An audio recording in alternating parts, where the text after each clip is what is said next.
رانا ثناءاللہ بغیر ضمانت کرائے پنجاب میں داخل ہوئے تو انہیں قانون کے مطابق گرفتار کیا جائے گا۔ لاہور میں میڈیا سے گفتگو کرتے ہوئے وزیر داخلہ پنجاب ہاشم ڈوگر کا کہنا تھا کہ پولیس کا کام غلط کام ہونے پر مقدمہ درج کرنا ہے۔ رانا ثناءاللہ نے کئی مقدمات میں ضمانت لی ہوئی ہے۔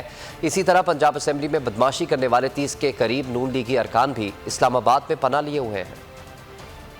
پولیس کا کام یہ ہوتا ہے کہ جب کوئی چیز غلط ہو تو وہ اس کے اوپر ایف آئی آر لانچ کرتی ہے۔ اب ان میں سے تقریباً 30 ایم پی ایز پہ نون لیگ کے پرچے ہیں جنہوں نے پنجاب اسمبلی میں جو بدماشی کی، تو اب وہ سارے اسلام آباد میں تشریف کا ٹوکرا رکھ کے بیٹھے ہوئے ہیں، وہاں سے آتے ہی نہیں ہیں۔ اگر رانا ثناءاللہ صاحب بھی آتے ہیں تو یہ حفاظتی ضمانت کراتے ہیں۔ قانون کی نظر میں سب ایک جیسے ہیں۔ عمران خان کے خلاف بھی پرچے ہیں، وہ بھی فیس کر رہے ہیں، رانا ثناءاللہ صاحب بھی فیس کریں گے۔ جب ہمیں موقع ملے گا وہ ضمانت نہیں کرائیں گے تو پھر پولیس اپنا جو آگے وہ ایکشن وہ کرے۔ 27 کلومیٹر کی حکومت لینے کے لیے انہوں نے ملک کا معاشی طور پہ ستیہ ناش کر دیا۔ معاملہ ہے اس وقت عدالت میں اور معزز ہائی کورٹ نے اس پہ اسٹے دیا ہوا ہے۔ ہم اب جا رہے ہیں عدالت میں کہ یہ ایک ایسا بے گناہ لوگ جن کی ساتھ زیادتی ہوئی وہ آج بھی انصاف کی تلاش میں ہیں، تو ہم اپنی اپیل کریں گے، ہائی کورٹ کے سامنے استدعا کریں گے، درخواست کریں گے کہ یہ اسٹے کو ہٹا کے تو اس کے اوپر پروسیڈنگز کو چلایا جائے۔ وہ انشاءاللہ میرے خیال ہے کہ اگلے 1-2 دن میں آپ کو اس کے اندر کوئی نہ کوئی آگے بڑھتے ہوئے نظر۔ بول کسی کے بھی دباؤ میں آ کر اپنے فیملی ممبرز کو علیحدہ نہیں کرے گا۔ بول ہمیشہ عوام کی آواز بنتا رہے گا اور عوام کے مسائل دکھاتا رہے گا۔ بول کی عوام سے خصوصی دعاؤں اور ساتھ دینے کی اپیل۔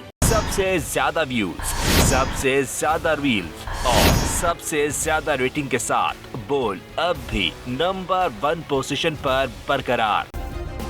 سبسکرائب کریں اور بیل دبائیں تاکہ کوئی خبر رہ نہ جائے۔